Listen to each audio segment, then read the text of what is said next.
So today, nagpunta kami sa Hippers Bar and Resto Antipolo. Nagani kami ng chicken wings, fries, rice, at drinks. As in, kain lang ng kain, walang bilang. Perfect siya pang barkada, pang stress release, at pang date night cravings.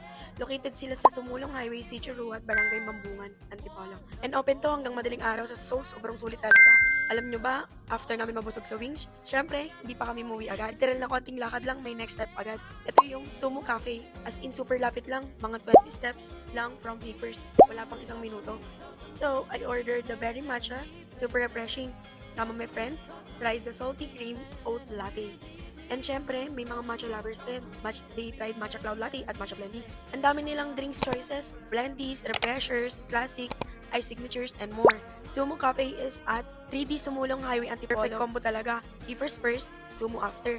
I'll drop both of their pages below. Save this video for your next Antipolo food roll. Bye!